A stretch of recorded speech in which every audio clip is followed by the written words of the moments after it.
Okay, so we have got ourselves the balance changes from 729. This is the kind of balance patch. There is not really content in this patch. The content is going to be next month, somewhere presumably around mid to late month. I wouldn't expect it early on, given what Yoshi has said. And now we have played a day on the patch, so we've kind of got our thoughts on it so far. The TLDR, before we go over the entire thing, is the patch is okay. There's some good things in it. There's some bad things in it. The direction seems to be decent. And my biggest overall concern is snowball in overall length of game, which I feel like keeps getting shorter and shorter. And I'm worried that if you do that, I think right now already the game is in a state where it doesn't really feel like a proper MOBA because the games are too fast. But moving onward, mid-boss HP is now fixed at a spawn time. Base HP has been increased and the growth has been reduced. Mid-boss is super squishy. Super duper duper duper squishy. Like you can kill it in probably 5 seconds if your team were to all start hitting it at the same time. They also reworked the rejuve. This is probably the worst thing in the patch. It's what it starts off with. The rest of it's pretty good. This is the worst thing in the patch. So now when you kill the mid-boss, which is super squishy for some reason, which is also a bad change, it puts down 3 things to break. Each one of those things that you break gives that individual hero a buff on your team. 20% max HP, 20% fire rate, and 15% spirit damage. And when you die with that buff, you resurrect in place with full HP, and that buff lasts for 7 minutes. So this can only go on 3 out of 6 members of your team. It does mean that rejuve steals aren't really a thing anymore. And this buff is fought over by teammates. Obviously, you should give it to your carries, but that's just not the way that mobile players' brain work. So I hope this gets reverted in some sort of substantial fashion. There's also no more super buffed minions, which is actually totally fine. I don't mind that at all. And yeah. Meleeing or a mantling enemy no longer cancels their mantle. This is super nice, actually. You don't get stunned anymore in the middle of a mantle, but you do get slowed like crazy. And if you're climbing a rope and you're taking damage, you climb the rope much slower, so you're a much easier target to hit. Good change. Slight reduction to the amount of turning you can do while performing a heavy melee. Honestly, it's not that big of a deal. You can still do a full circle, so not a big deal. Light melee base damage has been reduced by 20%, except for Viscous, Calico, and Bebop. Heavy melee cooldown increased from 0.9 to 1. Basically no difference here at all. Heavy melee cooldown when missing has been increased. That is slightly noticeable. The parry and stun duration is no longer affected by debuff resistance. This is nice. This is noticeable. And the parry bonus damage is no longer melee specific. All types of damage. So if you get parried, then everything afterwards hits you for 30% more damage. This is also noticeable and is a big buff to actually doing damage to characters like Shiv and Abrams in the late game who were going full punch builds.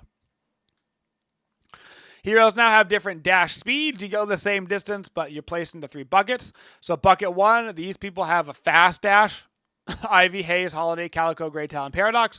Bucket 2 is basically a normal dash, which is the majority of the cast. And then bucket 3 is basically the big boys have a slow dash. Mo and Krill, Abrams, Shiv, Dynamo, Bebop, Kelvin, McGinnis.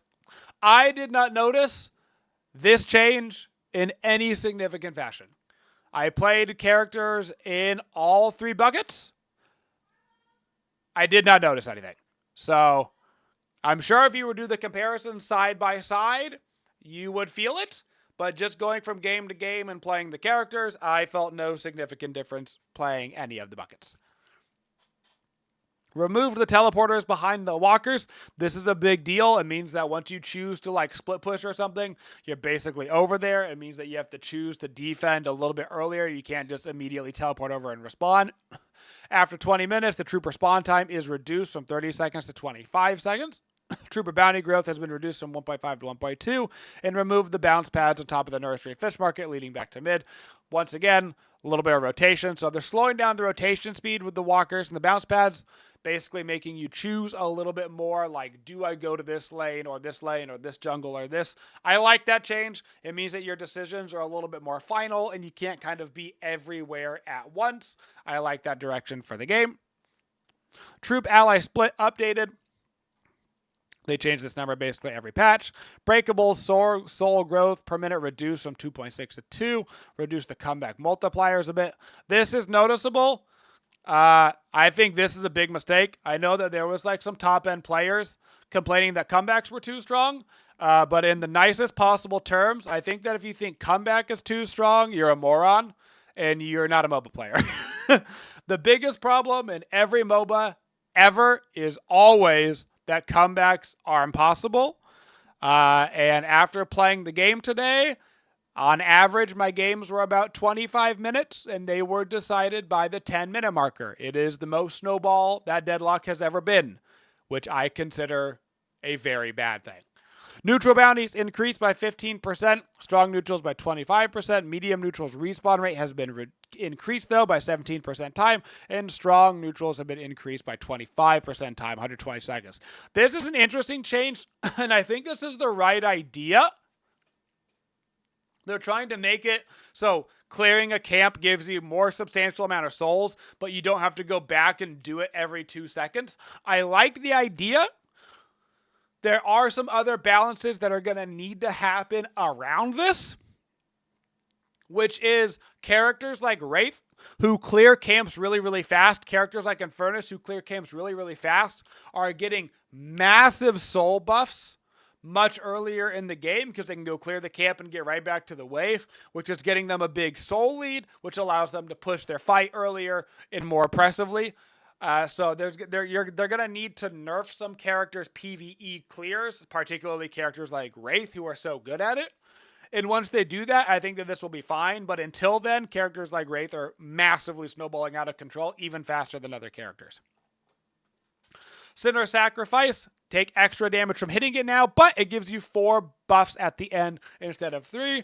Basically just making the Sinner Sacrifice more high risk, high reward. I think it's pretty cool.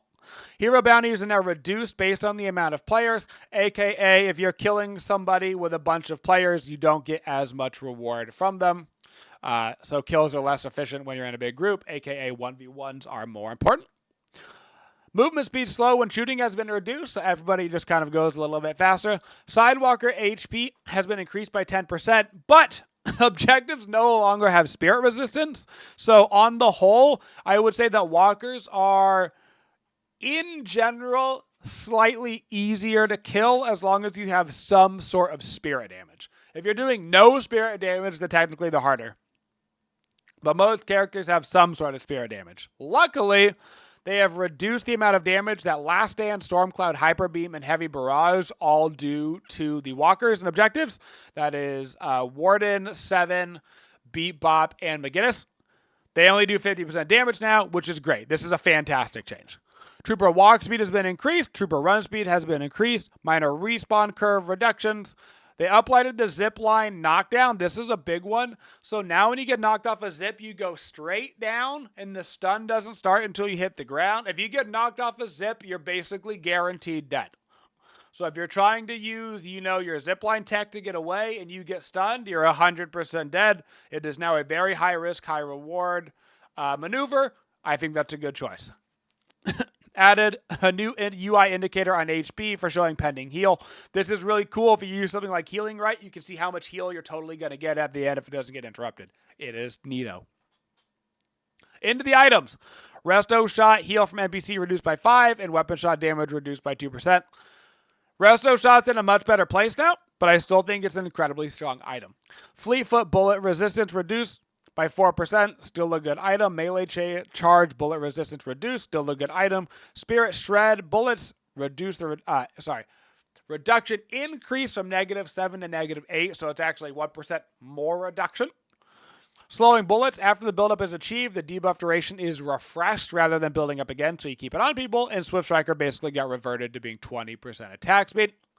Nothing super crazy in these. If you were buying them or not buying them beforehand, you're basically still buying them or not buying them. Small changes here and there, but there are accumulative changes to overall tankiness. There's a lot of these like 4% reductions, and that does add up. Express Shot primary weapon damage has been increased by 20%. Toxic bullet damage reduced from 2.5 max HP to 2.1, but it gives you a little bit of spirit power scaling. Still a great item.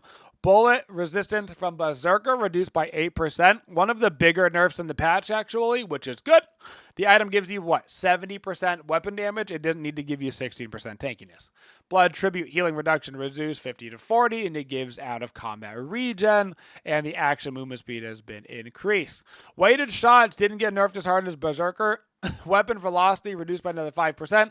Stamina recovery reduced by another 10%, but it still gives you a ton of damage and a ton of defenses. Still a very good item. Hunter's Aura now gives you a Spirit and Spirit Rend. Once again, getting that extra 1% reduction. Weighted shots did get nerfed, but I still think it's an incredible value item. Berserker isn't just a full tank item now, so it's a little bit more of the DPS oriented for a character like a Gungeist or McGinnis. Still really likes it. Crushing Fist, 8% reduction on the bullet resistance, 10% on the heavy melee duration. Very nice. Crushing Fist and melee builds still hit really hard. Had a Shiv consistently hitting me for 900 today. Armor-piercing rounds, the chance has been reduced. Shadow Weave duration has been reduced. Cooldown reduced, and now gives you 25% melee damage on ambush reveal. This is pretty scary. You haven't seen anybody utilize this with a melee build, but the idea of like an Abrams coming out of stealth and meleeing me for 25% bonus damage and then pushing me into a wall and punching me again is really scary. Capacitor damage was slightly increased, and Spellslinger buff duration was slightly increased. You're seeing a lot of capacitors right now on Wraiths, who, if you couldn't tell from my earlier conversations, the way I was speaking about her, is the best hero in Deadlock right now. There's no doubt in my mind. I expect to see her skyrocket up the win rate charts and be number one within a couple of days. The way that the meta is playing right now, plus the way that the farm is working, plus the fact that for some reason she gets buffed at the end of this patch notes. I couldn't tell you why, but she does. Guardian Ward cooldown decreased by 5 seconds. Barriers got a decent nerf. 75 nerf on it, plus they no longer scale with spirit power. They scale with boons. So that's across the board, basically. The shieldings are still good, but they have been nerfed quite hard. Quite hard. Return fire has been nerfed quite hard as well. 4% on the bullet resistance. Damage return is down, and spirit damage return is down. Return fire is still a decent item if you're playing like a character all up in their grill, but way less oppressive. Veil Walker cooldown has been reduced. Who cares? Metal Skin cooldown reduced. Who cares? Debuff remover bonus health has been reduced, and the cooldown has been increased. That cooldown increase is important. Every 5 seconds on an item cooldown is a big deal, which means that things like 7 stun are a lot harder to get off you more consistently because they're going to get that ability up way more than you're going to have the debuff remover up. Trophy Collector out of combat regen slightly increased, and the Spirit Resilience got nerfed by 5% on the overall Spirit protection that it gives you. Divine Barrier cooldown has been reduced by 5 seconds, and Cheat Death no longer gets cheesed by things like Killing Blow. So in here, the debuff remover change is actually pretty respectable for the amount of CC in the game. The shieldings are still viable, but they definitely got nerfed hard. They're not just auto buy all of them all of the time. And I think the Trophy Collector is probably an underrated item right now. The Soul Generation is quite nice. Rusted Barrel reduces bullet resistance by 5%. It has the cooldown reduced by 5%. Rusted Barrel is a very good early item for against Viper, Wraith, etc. It's actually a super duper solid item. Probably the most underrated 800 in the game now. Suppressor fire rate reduction has been reduced by 5%, still insanely strong. Cold Front Spirit resistance reduced, still insanely strong. Slowing Hex duration increased by 0.5. Slowing Hex, another undervalued item in Deadlock right now. That's a good buff for it. Bullet Resist Shredder gives you an extra 1%. Spirit Sap Power Reduction increased from 15 to 18. The cast range was increased to 30 to 40, and the health increased by 50 to 75. Spirit Sap now, I do believe, is a viable item for characters that need Spirit Pen and don't have the ability to proc other pen items efficiently. So for like Grey Talon, grabbing a Spirit Sap just to get minus 12% reduction on them is a good choice, and I am starting to do that around the mid game. Unfortunately, Grey Talon is still garbage. Poo. Disarming Hex cooldown has been reduced by 5 seconds. Disarming Hex, another great item against these characters. Surge of Power got a nice buff. It has a longer cooldown now, but the duration was increased, and the fire rate was increased, and the spirit power was increased. Overall buff for the item. Tank Buster also getting an overall buff. The damage was reduced, but now it ignores enemy spirit resistance. Somebody did the math on this. It's basically right around 25%. If they've got less than 25% spirit resistance, it basically does less damage. And as they get above 25% spirit resistance, it starts to do a lot more damage, aka it's good against tanks. Decay damage increased. Scourge projectile speed increased. Focus lens cooldown reduced. And Vortex Web projectile speed increased. No big changes on any of those. Bebop no longer has base bullet resistance. He now gets it per boon. Exploding Uppercut T2 damage reduced from plus 50 to plus 40. Duration reduced from 12 to 9. Grapple Arm reduced damage from 25 to 20. And the duration reduced from 10 to 6 seconds. Bebop is the least oppressive I have seen him in a very, very long time. With all of the item changes plus these nerfs, he is finally not an instant win character in the lane. Dynamo Kinetic Pulse damage height increased from 0.5 to 0.7. Basically just means that if you do like a regular hop, you still get hit by it, but it's still pretty easy to avoid it if you're paying attention.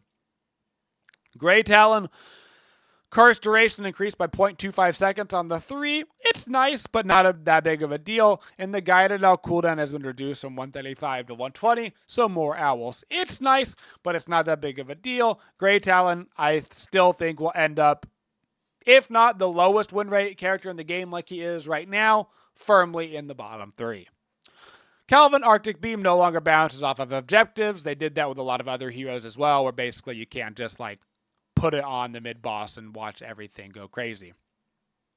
Lady Geist got one of the bigger buffs in this patch. Her bomb no longer sticks to units, which takes a couple of games to get used to.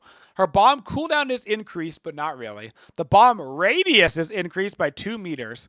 Her tier 1 has been changed from plus radius to minus cooldown. So the cooldown is essentially the same once you get 1 point into it, and you get the bonus range on top of that. And the projectile speed has been increased by 25 per second, which is 25%, which is a huge deal, which means you get it into position faster, which means hitting her bomb is way, way, way easier. Lady Geist's laning phase, very strong right now. Bomb poke is back on.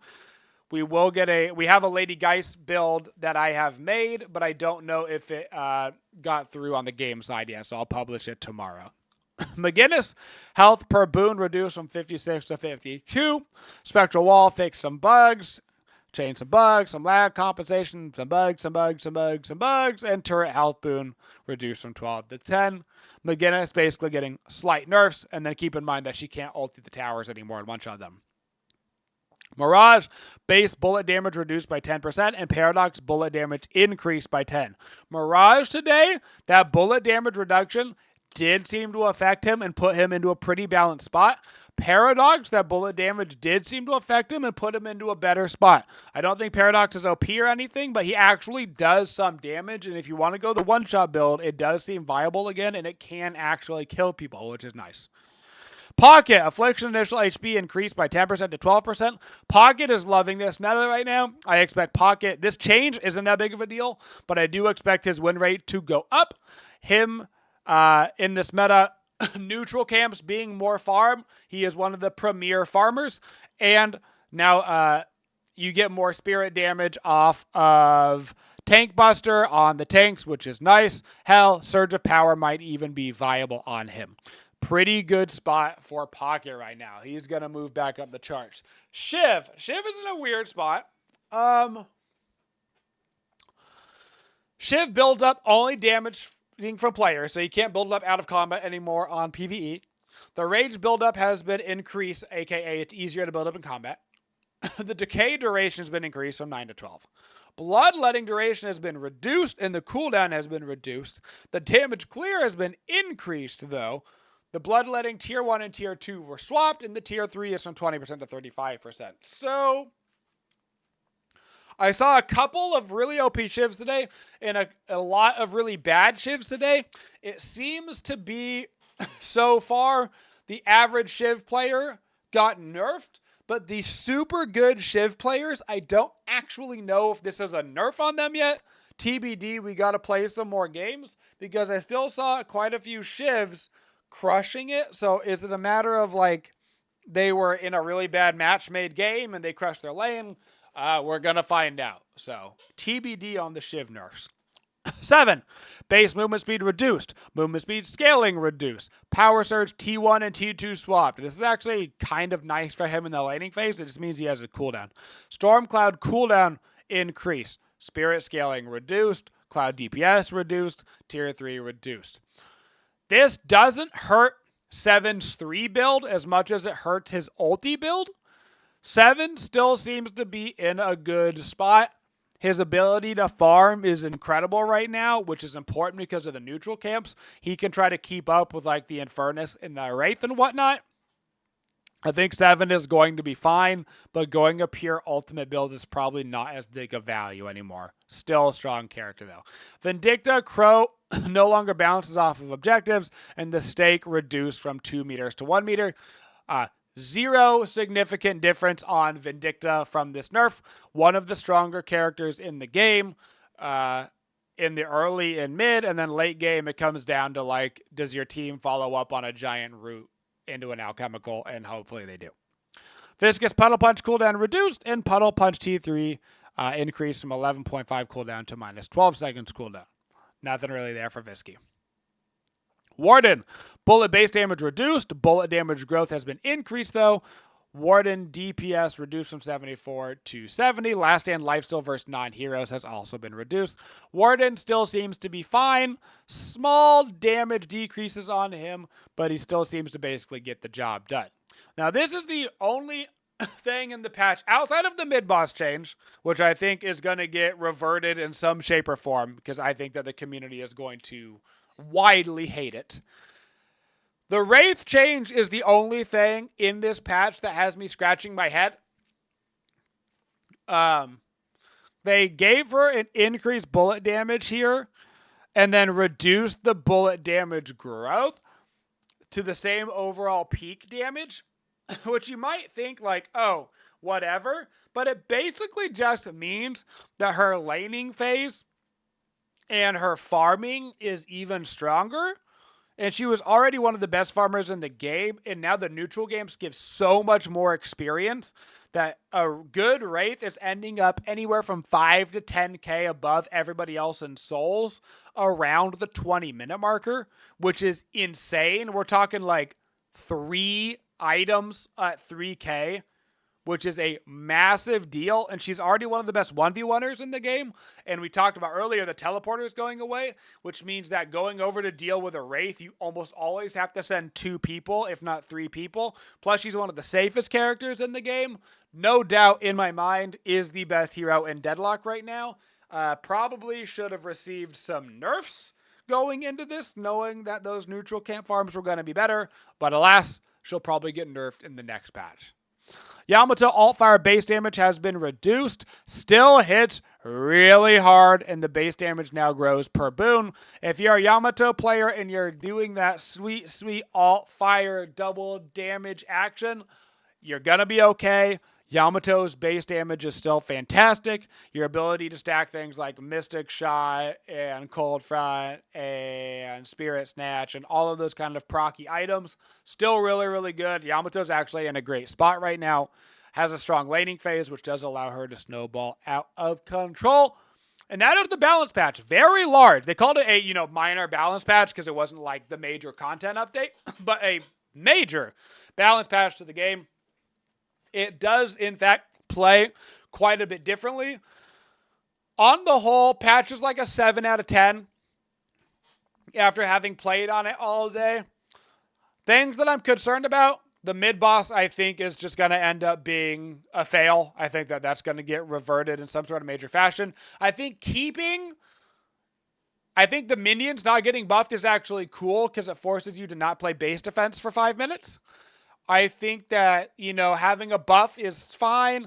Not being able to still mid-rejuve just makes for less hype plays, like especially come tournament time when the game is out and stuff. Somebody stealing a mid-boss is super hype. Somebody stealing one of 3 mid-bosses is not hype. And it not going to the whole team, I just don't think is a smart idea to go down. It should be a buff for the whole team. It should be a boon for everybody. Giving it to 3 people so the supports get screwed is like more of a Dota thing, and I don't necessarily need this game to be exactly like that, right? I just think that that's a mistake. Other than that, the only thing that I'm concerned about this patch is the games are so fast. The games were already fast last patch, and now they're faster. For right now, 10 minutes into the game, I would say 9 out of 10 times you already know who's going to win, which is a bummer because it basically just means that laning phase is the whole game right now. And after laning phase, if you won your lane, you probably won the game. And if you lost your lane, you probably just lost the game. And I don't love that right now about Deadlock. So I'm hoping that the pace of the game slows down a little bit. I would love to see games going about 10 minutes longer. And I would like to see the game closer to like the 20 to 25 minute marker before you're like, oh yeah, this team is definitely going to win. Teams having leads is cool. Team taking an early game lead into the mid game is cool. But it really should be like a 6, 7 out of 10 coming out of the early game for your chance to win, and not a 9 out of 10 you're going to win because you won the early game. Really limits the hero pools to characters that can farm super efficiently early and snowball super efficiently early, which really hurts characters like Grey Talon, who are just not going to go farm a neutral camp half as fast as a Wraith, which means you're going to get down 15k souls, which means we'll never know if an even Grey Talon late game is actually good right now because you're going to be down 100% of the time. And that is the patch.